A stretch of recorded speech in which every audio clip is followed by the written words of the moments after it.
Hi there. We have finally reached the point in the year where I can start telling you about my favorite books of the year. Hugin is sitting here with me so that I can keep him calm. He's been a little stressed boy today. So we're just going to try and keep him calm by letting him sit here. And hopefully he'll just take a nap. I was a little bit hesitant about starting this, but I only have 2 books left that I think I might finish before the year is up, apart from a couple audios.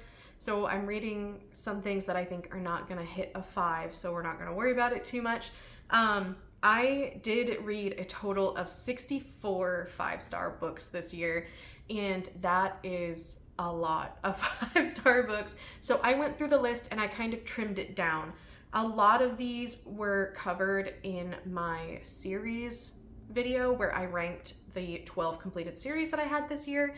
And so what I decided to do was take any of the books that were listed in a completed series and not include them in this 5-star wrap-up.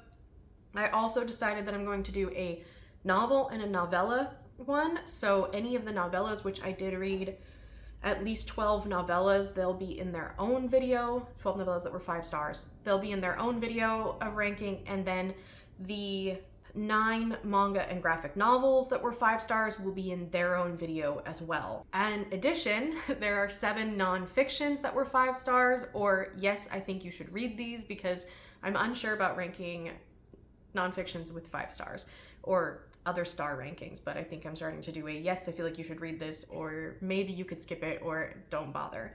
So, but we'll see.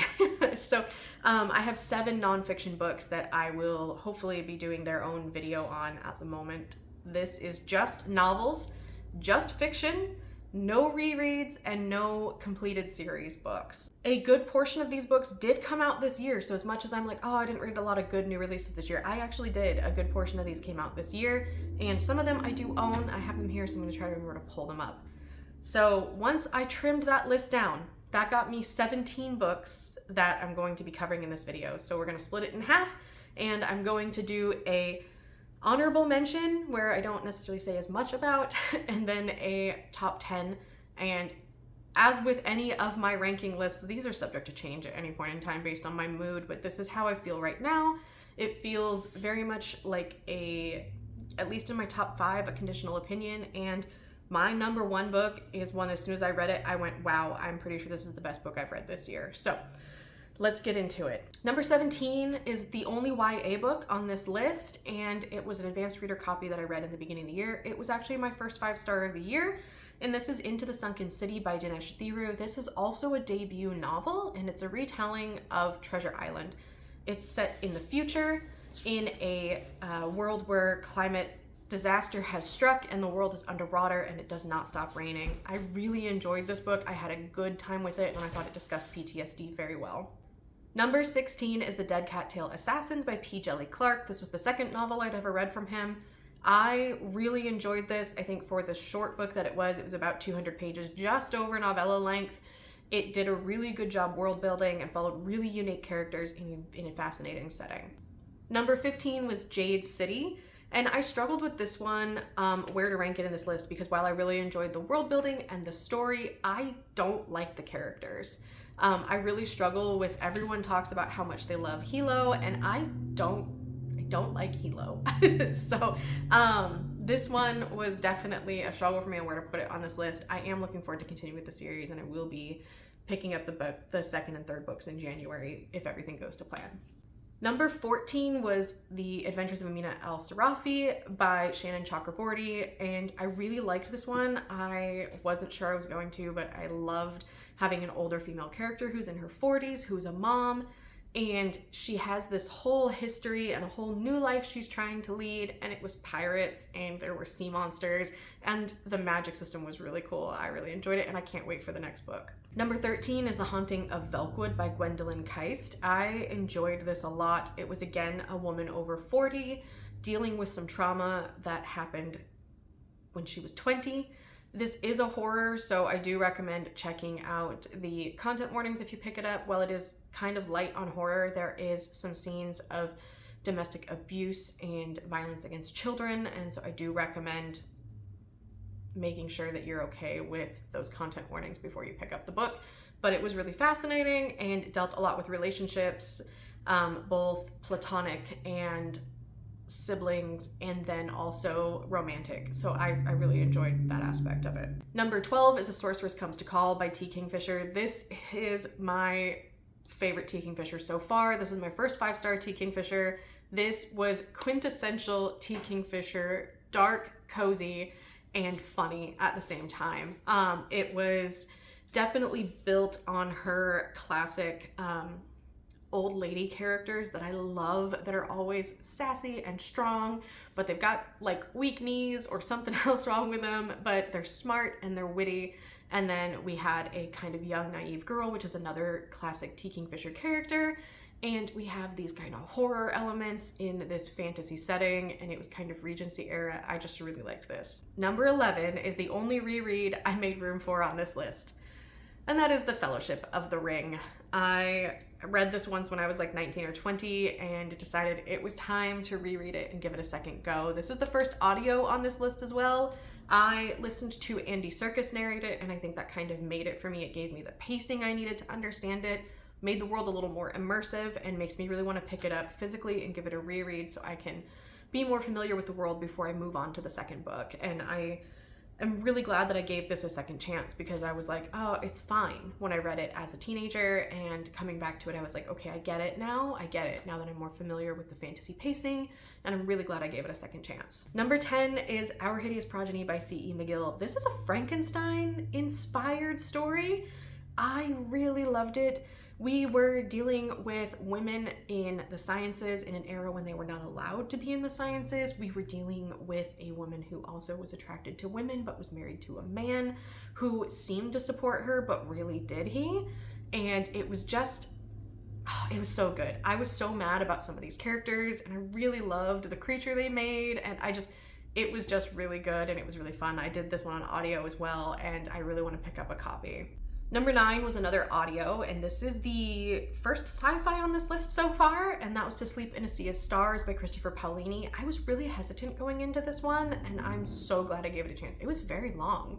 But it was really well done. We followed a woman who had kind of a first encounter with an alien species and kind of became symbiotic with it, which was just fascinating. And then we had this other race of aliens trying to attack Earth, and she got involved in it, and it was this kind of galaxy spanning story, and it was just really well built and really well done, and the narration was also on point.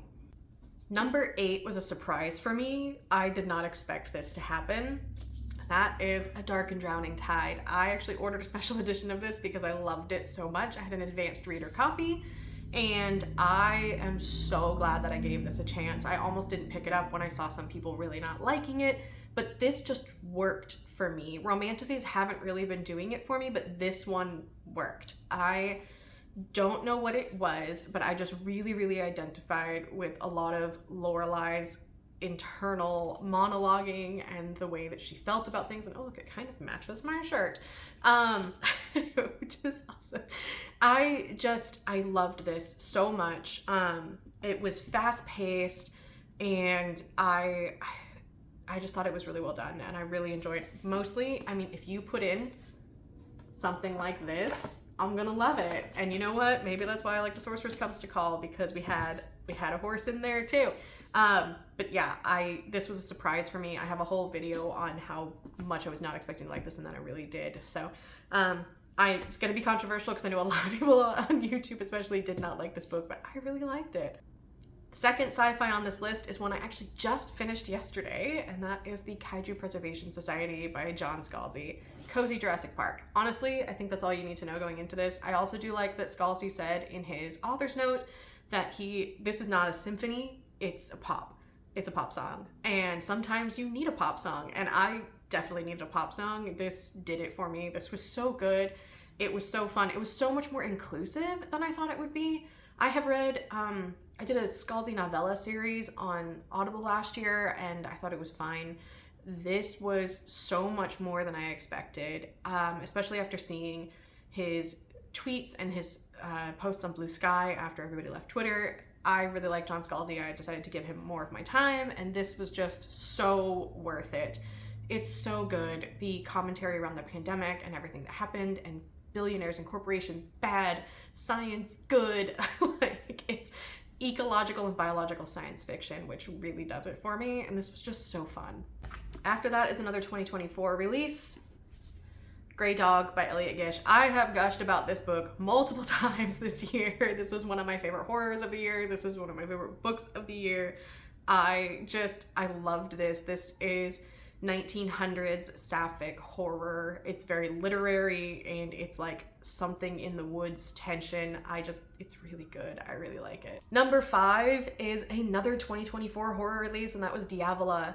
I did listen to the audiobook, and it's pronounced Diavola by Jennifer Thorne. I loved this. This worked for me as someone who comes from a fairly dysfunctional family. I really appreciated this. It was gothic where it needed to be gothic. It was funny where it needed to be funny. And it was just, you felt overwhelmingly angry on behalf of this main character. It was good. I really liked it. I don't want to say much more about it than that. It is set in Italy. And I don't really want to say much more about it. Number 4, another horror, because that's me. This was also a 2024 release, and this is I Was a Teenage Slasher by Stephen Graham Jones. This one I also listened to on audio, and I loved this.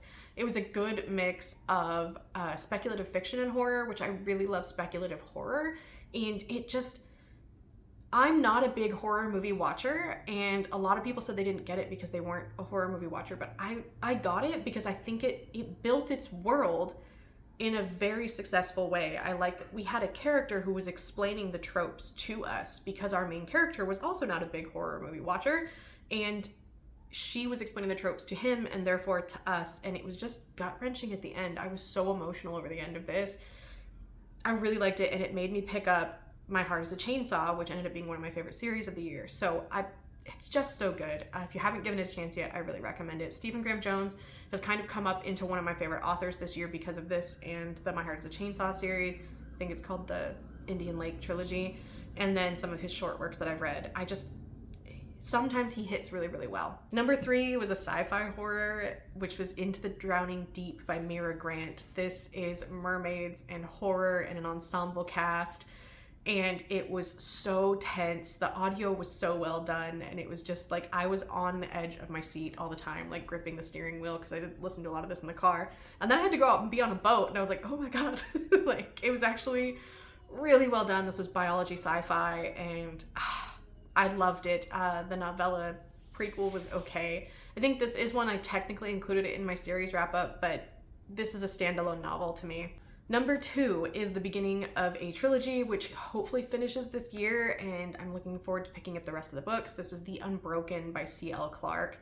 Again, this was an audiobook, and I just loved it. I loved how it built this world and this interaction between these two characters, and it had such heart in it that I was hooked on this world, and I can't wait to go back to it. And number 1, my number 1 book of the year. Are you ready? It's time for number 1. I'm gonna just get through this really quick. So, my number 1 book of the year, I have also talked about relentlessly since I read it, and I did read it on audio because it was narrated by Moira Quirk. I had to pick it up on audio, and then I had to go buy it physically, and that is Blood Over Bright Haven. This has been hugely popular on Instagram in the last couple of months. Everybody who's picked this up that I know of has loved this.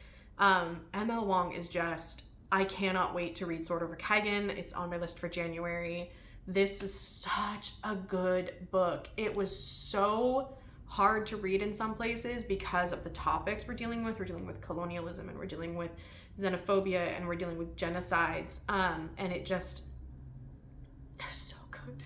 It's so good. And we're also dealing with like feminine rage and sexism and just a very fucked up society.